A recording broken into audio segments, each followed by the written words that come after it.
Sebelum kita masuk ke ceritanya, tolong tuliskan, solawat, serta dari mana kalian berasal, di kolom komentar, serta jangan lupa klik tombol subscribe dan like. Semoga kita semua, mendapat berkah rizki yang melimpah dan kesehatan. Amin, terima kasih. Mari kita lanjut ke kisah cerita, let's go. Pagi itu, pelabuhan Bakauheni sudah berdenyut seperti jantung raksasa yang tak pernah tidur. Klakson kendaraan bersahutan, suara mesin truk berat bergemuruh, dan teriakan para calo tiket bercampur dengan derap langkah ribuan kaki manusia yang terburu waktu. Udara asin laut bercampur aroma solar, keringat, dan asap rokok murahan yang mengepul tanpa henti. Di tengah hiruk-pikuk itu, berdiri sebuah pelang besar berwarna hijau kusam, catnya mulai mengelupas di beberapa sudut. Tulisan, Pelabuhan Bakauheni, berwarna putih tercetak tebal dan tegas, seolah menjadi saksi bisu dari ribuan peristiwa gelap yang tak pernah tercatat di papan pengumuman resmi. Suasana pagi itu terasa berbeda. Langit cerah, tapi entah mengapa hawa di sekitar pelabuhan terasa berat, mencekik dada. Ada firasat buruk yang menggantung, seperti bayangan panjang yang menanti korban. Di salah satu sudut area penjualan tiket, tampak seorang pria berdiri dengan tenang, seakan tak terpengaruh oleh kekacauan di sekelilingnya. Dialah Made Sumatre, tubuhnya kekar, tegap, dan padat seperti pahatan batu padas khas Bali. Kulitnya sawo matang, wajahnya tenang tanpa ekspresi berlebihan. Di kepalanya terikat udeng putih, terpasang rapi, bersih, dan sakral. Ia mengenakan kemeja putih panjang yang tertutup hingga pergelangan tangan, dan sarung motif catur hitam putih melingkar di pinggangnya, kontras dengan lantai beton pelabuhan yang kotor. Tatapan Made tajam, namun tak liar. Mata itu seperti mata seorang penjaga pura, diam, waspada, dan penuh perhitungan. Setiap langkahnya ringan, seimbang, seolah ia selalu sadar di mana harus berpijak. Made melangkah menuju loket tiket penumpang kapal penyeberangan. Tangannya menyentuh dompet kulit coklat tua, niatnya sederhana, membeli tiket, menyeberang, lalu melanjutkan perjalanan. Namun, di Pelabuhan Bakauheni, kesederhanaan seringkali dianggap kelemahan. Dari kejauhan, sepasang mata mengamati Made dengan sorot buas. Pemilik tatapan itu adalah Suhen Codet. Nama yang di Pelabuhan Bakauheni diucapkan dengan nada setengah takut, setengah hormat. Tubuh Suhen besar dan kekar, dadanya bidang, lengan penuh urat dan tato-tato kasar yang sudah pudar dimakan usia dan keringat. Rambut gondrongnya dibiarkan tergerai dari balik topi hitam lusuh, sebagian menutupi wajah yang penuh bekas luka sayatan dan jahitan lama. Kumisnya tebal, jenggotnya panjang tak terurus. Di lehernya melingkar kalung rantai besar yang berkilau tertimpa cahaya pagi. Ia mengenakan jaket coklat yang sudah sobek di beberapa bagian, dipadukan dengan celana jeans pendek robek-robek, memperlihatkan betis kekar yang penuh bekas luka perkelahian. Di tangan kanannya, pisau badik berbilah pendek berkilat, digenggam longgar namun siap menyambar kapan saja. Aura Suhen bukan aura manusia biasa. Ia seperti binatang pemangsa yang terbiasa menguasai wilayahnya. Tatapannya tajam, menusuk, penuh ancaman. Orang baru, gumamnya lirih sambil menyeringai. Suhen melangkah mendekat, tiap langkahnya berat dan disengaja. Orang-orang di sekitarnya secara refleks menyingkir, membuka jalan. Tak ada yang berani menghalangi. Saat Made hampir sampai di loket, sebuah tangan besar tiba-tiba mencekal bahunya dari belakang. "Berhenti dulu, bos." Suara itu serak, berat, dan berbau tembakau basi. Made berhenti. Perlahan, sangat perlahan, ia menoleh ke belakang. Tatapan mata Made bertemu langsung dengan mata Suhen Codet. Untuk sesaat, dunia di sekitar mereka seolah melambat. Suhen menyeringai lebar, memperlihatkan gigi kuning dan beberapa yang patah. Ia mengeluarkan selembar tiket kapal dari saku jaketnya, menepukkannya ke dada Made. "Loket tutup. Tiket lewat gue," kata Suhen, nadanya datar namun penuh tekanan. Made melirik tiket itu. Matanya turun ke angka harga yang tertera, lalu kembali naik menatap Suhen. "Ini, 5 kali lipat," ucap Made tenang. Suhen tertawa pendek, kasar, seperti suara besi digesek beton. "Pinter juga lu, orang Bali," katanya sambil mencondongkan tubuh, wajahnya semakin dekat. "Tapi di sini, harga bukan urusan lu." Pisau badik di tangan Suhen sedikit terangkat, cukup untuk memperlihatkan ancaman tanpa harus menusuk. "Di pelabuhan ini," lanjut Suhen dengan suara rendah dan penuh kebencian, "siapa mau nyebrang, wajib lewat gue." Orang-orang di sekitar pura-pura sibuk, menunduk, menjauh. Tak ada yang berani menatap langsung. Semua tahu, melawan Suhen Codet sama saja dengan cari mati. Namun Made Sumatre tidak mundur. Ia berdiri tegak, napasnya tetap teratur. Tidak ada getaran ketakutan di wajahnya. Hanya ketenangan yang aneh, tenang yang membuat bulu kuduk merinding. Aku hanya mau beli tiket, jawab Made pelan. Tidak lebih. Senyum Suhen menghilang. Wajahnya mengeras, urat di pelipisnya menegang. Lu dengar baik-baik, desis Suhen, mendekatkan wajahnya hingga napas mereka hampir bersentuhan. Lu beli tiket ini, atau lu gak nyebrang hari ini? Di balik ketenangan Made, sesuatu bergerak. Bukan emosi, bukan amarah, melainkan sesuatu yang jauh lebih tua. Angin laut tiba-tiba berembus lebih kencang. Udeng putih Made berkibar pelan. Matanya menghitam sesaat, seperti bayangan gelap melintas cepat di balik pupilnya. Di alam yang tak kasat mata, sesuatu mulai terbangun. Dan Suhen Codet, tanpa ia sadari, baru saja menyentuh batas terakhir yang seharusnya tak ia lewati. Angin laut yang tadinya hanya berembus pelan kini terasa lebih dingin, menusuk kulit. Suasana di sekitar loket tiket mendadak senyap, seolah hiruk pikuk pelabuhan Bakauheni ditelan ruang kosong tak kasat mata. Suara mesin, teriakan calo, bahkan derap langkah kaki seperti menjauh, memudar, meninggalkan Made Sumatre dan Suhen Codet berdiri saling berhadapan dalam lingkaran ketegangan yang semakin mengental. Suhen mengeraskan genggaman pada pisau badiknya. Otot lengannya menegang, urat-uratnya timbul jelas di balik kulit yang penuh tato. Ia merasa ada yang aneh, tapi egonya terlalu besar untuk mengakuinya. Lu ngelamun apa? Hah? Bentaknya, suaranya menggema kasar. Jangan sok tenang di depan gue. Made tetap diam, matanya menatap lurus ke arah Suhen, tajam namun tak mengandung kebencian. Tatapan itu justru membuat Suhen merasa seperti sedang diukur, ditimbang, dinilai. Made perlahan mengangkat tangan kanan, menyingkirkan tiket dari dadanya dan mengembalikannya ke tangan Suhen dengan gerakan halus. Uang bukan masalah, ucap Made pelan, suaranya hampir tenggelam oleh desiran angin. Tapi memaksa orang, itu salah. Kalimat itu sederhana, terlalu sederhana untuk telinga Suhen Codet. Suhen tertawa keras, suaranya memecah kesunyian yang ganjil. Salah, teriaknya sambil meludah ke tanah. Lu pikir di sini ada benar salah? Ia melangkah satu langkah maju. Ujung pisau badik kini sejajar dengan perut Made, hanya berjarak sejengkal. Kilatan bilahnya memantulkan cahaya pagi. Gue Suhen Codet, bentaknya, raja di pelabuhan ini. Lu mau lewat hidup, atau mau diangkut pakai tandu? Beberapa orang yang berada tak jauh dari situ menahan napas. Ada yang memejamkan mata, ada yang berbalik badan. Mereka sudah sering melihat adegan seperti ini, dan biasanya berakhir dengan darah dan jeritan. Namun kali ini, suasananya berbeda. Made menarik napas panjang, dadanya naik perlahan, lalu turun kembali dengan ritme teratur. Jari-jarinya bergerak kecil, nyaris tak terlihat, seperti membentuk mudra halus di balik lipatan kemeja putihnya. Aku tidak mencari masalah, kata Made lagi, nadanya tetap datar. Tapi jika kau memaksa, ia terdiam sejenak, maka kau yang memanggilnya. Suhen mengernyit. Ada rasa panas menjalar di tengkuknya, seperti ada sesuatu yang berdiri tepat di belakangnya. Ia menoleh cepat, tak ada siapa-siapa. Ngibul lu, makinya, lalu tanpa peringatan, bahunya menghantam dada Made. Dorongan itu keras, cukup untuk menjatuhkan orang kebanyakan. Namun Made hanya mundur setengah langkah.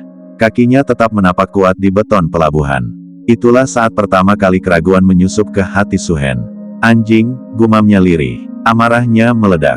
Dengan raungan kasar, Suhen mengayunkan pisau badiknya ke arah perut Made. Gerakannya cepat, liar, dan mematikan. Kilatan baja membelah udara. Namun Made bergerak lebih cepat. Tubuhnya berputar ringan ke samping, seperti penari upacara yang menghindari sentuhan api. Bilah badik hanya mengenai udara kosong. Dalam satu gerakan beruntun, Made mencengkeram pergelangan tangan Suhen, kuat, dingin, dan pasti. Suhen tersentak. AARRGH. Ia mencoba menarik tangannya, namun genggaman Made seperti besi. Dari telapak tangan Made, Suhen merasakan hawa aneh, dingin bercampur panas, membuat kulitnya meremang.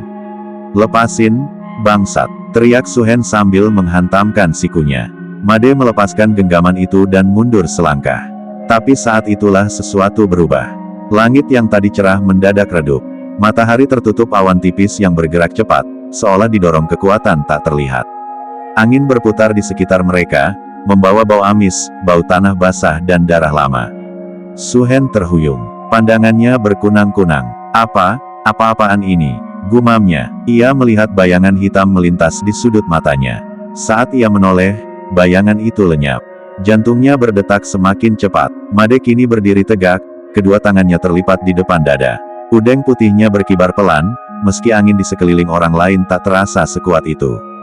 Dari balik sorot mata Made, muncul kilatan merah samar, bukan cahaya, melainkan niat. Ajian itu belum dilepas sepenuhnya. Namun sudah mulai terbangun. Di alam gaib, sesuatu menggeram pelan. Leak Barong, penunggu ajian kuno, membuka matanya. Suhen Codet menelan ludah. Untuk pertama kalinya dalam hidupnya sebagai preman, ia merasakan sesuatu yang lebih menakutkan daripada senjata tajam. Ketakutan, yang datang dari dalam tulang. Dan pagi di pelabuhan Bakauheni baru saja memasuki babak yang tak akan pernah dilupakan siapapun yang menyaksikannya. Angin di pelabuhan Bakauheni kini tak lagi bertiup wajar. Ia berputar, melingkar rendah di sekitar tubuh Made Sumatre dan Suhen Codet, mengangkat debu, kertas tiket, dan pasir laut hingga menari liar di udara. Orang-orang yang berada agak jauh mulai merasakan bulu kuduk mereka berdiri, tanpa tahu sebabnya. Suhen Codet terengah. Dadanya naik turun cepat. Keringat dingin mengalir dari pelipisnya, membasahi jenggot panjangnya. Tangannya yang menggenggam pisau badik mulai bergetar, getaran kecil namun tak bisa ia kendalikan. Ini trik lu, iya. Katanya terbata, berusaha terdengar garang. Jangan main-main sama gue, Bang. Namun suaranya kehilangan daya. Aura seram yang biasanya memancar dari dirinya kini tergerus oleh rasa tidak nyaman yang menekan dari segala arah. Made Sumatre melangkah satu langkah maju. Setiap langkahnya terasa berat, seolah tanah beton pelabuhan itu tunduk pada pijakannya. Sarung motif catur hitam putihnya bergoyang perlahan, seperti simbol keseimbangan antara terang dan gelap. Kau sudah diberi kesempatan, ucap Made lirih, namun suaranya terdengar jelas, menembus riuh yang mulai kembali terdengar samar dari kejauhan. Tapi kesombongan menutup telingamu. Ia menundukkan kepala sejenak. Bibirnya bergerak pelan, melafalkan mantra dalam bahasa Bali kuno, bahasa yang tak dipahami telinga manusia biasa, namun menggema keras di alam lain. Di balik mata Made, bayangan besar mulai terbentuk. Suhen tiba-tiba merasakan tekanan luar biasa di dadanya.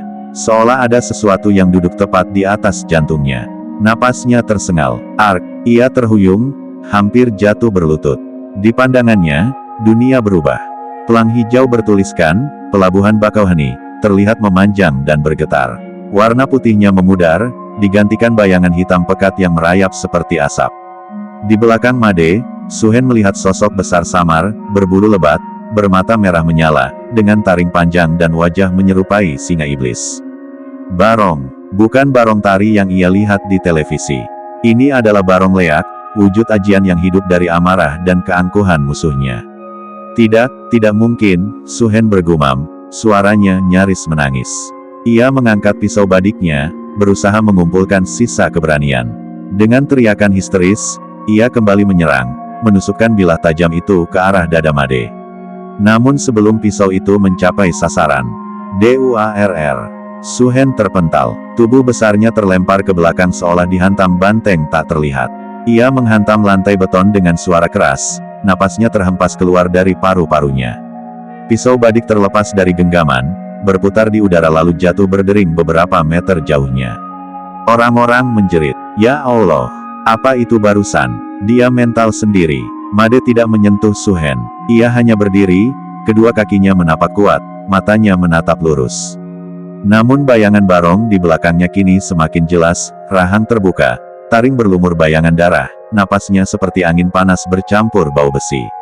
Suhen merangkak, lutut dan tangannya gemetar, wajahnya pucat pasi. Semua arogansi, semua kesombongan yang selama ini ia banggakan runtuh seketika. "Ampun," ucapnya lirih. "Ampun, Bang." Kata itu nyaris tak pernah keluar dari mulut Suhen Codet seumur hidupnya. Made mendekat, langkahnya tenang. Setiap langkah membuat Suhen semakin gemetar. Ia berhenti tepat di depan preman itu, menatapnya dari atas. "Aku datang sebagai orang biasa," kata Made. "Kau yang memaksaku datang sebagai penjaga." Ia mengangkat tangan kanannya perlahan. Angin berputar lebih kencang, debu dan pasir membentuk pusaran kecil di sekitar mereka. Namun Made tidak menyerang. Ia mengepalkan tangan itu, lalu menurunkannya kembali. Bayangan Barong menggeram, suara itu hanya terdengar oleh Suhen. Geraman yang menjanjikan mimpi buruk seumur hidup. Pergilah, ucap Made dingin. Dan jangan pernah lagi menindas orang di tempat ini. Suhen mengangguk cepat, air mata bercampur keringat menetes di wajahnya yang penuh luka. Ia merangkak menjauh, tak peduli tatapan orang-orang, tak peduli harga dirinya yang hancur. Di belakangnya, aura gelap perlahan menghilang. Angin mereda, cahaya matahari kembali menembus awan. Pelabuhan Bakauheni kembali ramai. Namun bagi Suhen Codet, pagi itu akan selalu dikenang sebagai hari di mana ia sadar. Ada kekuatan yang tidak bisa dibeli, tidak bisa ditantang, dan tidak bisa dilawan dengan pisau. Suhen Codet merangkak menjauh seperti binatang terluka. Lututnya bergesekan dengan beton kasar pelabuhan, telapak tangannya berdarah, namun rasa sakit itu tak lagi berarti apa-apa. Yang tersisa di dadanya hanyalah ketakutan murni, ketakutan yang tak pernah ia kenal selama bertahun-tahun menguasai Bakauheni. Orang-orang mulai berani mendekat. Para sopir truk, kernet bas, pedagang asongan, dan calon penumpang yang tadi hanya bisa menunduk kini menatap dengan mata terbuka lebar. Mereka menyaksikan sesuatu yang tak pernah mereka bayangkan sebelumnya. Suhen Codet tumbang. Preman yang biasanya berdiri paling depan, memalak tanpa ragu, kini gemetar seperti daun kering diterpa angin laut. Pisau badiknya tergeletak tak berguna di kejauhan, simbol kekuasaan yang kini kehilangan makna. Made Sumatre berdiri tenang di tengah kerumunan yang terbentuk perlahan. Udeng putihnya masih rapi, kemeja putihnya nyaris tak berkerut. Tak ada setetes darah di tubuhnya. Tak ada luka, seolah kekacauan barusan tak pernah menyentuhnya. Namun bagi mereka yang peka, mereka merasakan sisa aura berat yang belum sepenuhnya pergi. Suhen akhirnya berhenti merangkak. Tubuh besarnya roboh miring, dadanya naik turun cepat. Ia menoleh ke arah Made dengan mata merah dan basah. Gue salah, ucapnya parau. Gue kira, dunia cuma soal siapa yang paling keras. Made melangkah mendekat, lalu berhenti 2 langkah di depannya. Ia menunduk sedikit, menatap Suhen dengan sorot mata yang kini bukan lagi tajam, melainkan dingin dan penuh peringatan. Dunia memang keras, kata Made pelan. Tapi bukan berarti kau berhak menjadi yang paling kejam. Ia lalu menoleh ke arah loket tiket yang sejak tadi diawasi petugas dengan wajah pucat. Jual tiket sesuai aturan, ucapnya singkat. Hari ini, dan seterusnya. Tak ada yang membantah. Seorang petugas loket mengangguk cepat, tangannya gemetar saat membuka kembali jendela loket. Suhen mencoba bangkit, namun tubuhnya kembali ambruk. Dalam benaknya, bayangan Barong masih jelas, mata merah menyala, taring terbuka, dan geraman rendah yang seolah terus berbisik di telinganya. Ini belum selesai, jika kau mengulanginya. Suhen menutup wajahnya dengan kedua tangan, terisak. Bukan karena sakit fisik, melainkan karena jiwanya telah disentuh sesuatu yang jauh lebih besar dari dirinya. Beberapa saat kemudian, suara sirene terdengar dari kejauhan. Petugas keamanan pelabuhan mendekat, diikuti beberapa polisi. Mereka menghampiri Suhen Codet yang kini tak lagi melawan. Bawa aja gue, katanya lemah. Gue capek, tak ada perlawanan, tak ada teriakan. Sang Raja Pelabuhan pergi dengan kepala tertunduk, meninggalkan wilayah yang dulu ia kuasai dengan teror. Kerumunan perlahan buyar, bisik-bisik terdengar di mana-mana. Itu orang Bali, dia bukan orang biasa. Tadi, lu lihat gak bayangannya? Made Sumatre tidak menanggapi apapun. Ia hanya berjalan menuju loket, membeli tiket dengan harga resmi, lalu menyimpannya di saku kemeja. Sebelum melangkah pergi menuju kapal penyeberangan, ia berhenti sejenak. Menoleh ke arah pelang hijau bertuliskan, Pelabuhan Bakauheni, yang kini berdiri tenang di bawah matahari pagi. Made merapatkan kedua telapak tangannya di depan dada, menunduk singkat, sebuah sembah kecil, bukan untuk manusia, melainkan untuk keseimbangan. Di alam gaib, Barong perlahan kembali terlelap. Ajian leak Barong tidak haus darah. Ia hanya bangkit ketika ketidakadilan memanggilnya. Langkah Made menjauh, menyatu dengan keramaian pelabuhan. Tak ada yang tahu kemana ia pergi, dari mana ia datang, dan apalagi yang ia simpan di balik ketenangannya. Namun sejak hari itu, satu hal berubah. Pelabuhan Bakauheni tak lagi sama. Dan nama Suhen Codet, yang dulu ditakuti, kini hanya tinggal cerita, diceritakan dengan nada pelan, penuh peringatan. Lebih besar dari jangan sok keras di tanah orang lain. Karena ada kekuatan yang tak terlihat, dan tak bisa dilawan. Tamat.